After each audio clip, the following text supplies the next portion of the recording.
On the trash here, these the 4 guys with anima power orbs ahead of them are the prelude to the very first boss, which is the Tarragrue. The Tarragrue can be done in a number of different ways with a number of different anima powers. While we are learning this fight, I'm going to ask that you not take any of the Kiss Curse powers, because many of those curses have the ability to wipe the raid and destroy us. I know that we have players, skilled all the way from me at the very low end of player skill to the exceptional probably should be in a mythic raiding guild, and that I like to let those people do their own thing. Tonight I would ask that you just take the simple powers, the plus extra damage, plus extra health, 12% verse, those simple powers, not the ones that give you a bonus but also a huge detriment. Several of them can kill unsuspecting players who may or may not be as comfortable with that risk reward as you are, so please don't take any of the ones that have a downside.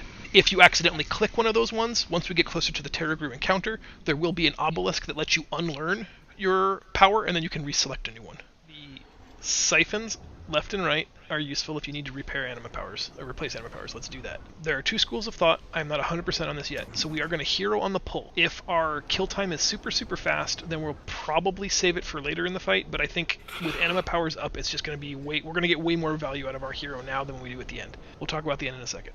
Andrew, you and me are taunt swapping after every crushed armor. Pretty straightforward. Healers, you need to dispel the Predator's Howl once the person who has that debuff is clear. So if you get Predator's Howl, you guys are running out of the stack group. Once they are clear, healers, you're dispelling it.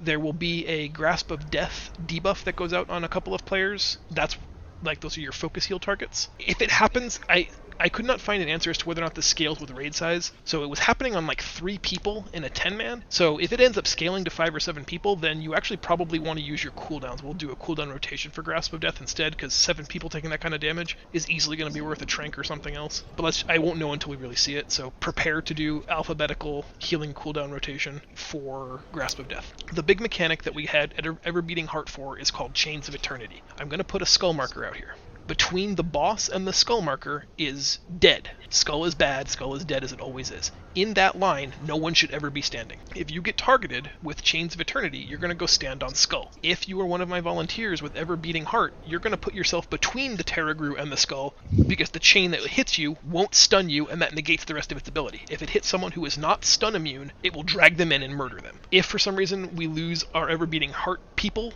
or they can't get there, a Paladin Bubble, an Ice Block, any traditional immunity will stop that chain from stunning you and prevent the mechanic from happening. The other portion of the fight is he's going to fill up the room with Hungering Mist. It's going to be gray, hard to see, patches all over the ground. There will be a safe spot.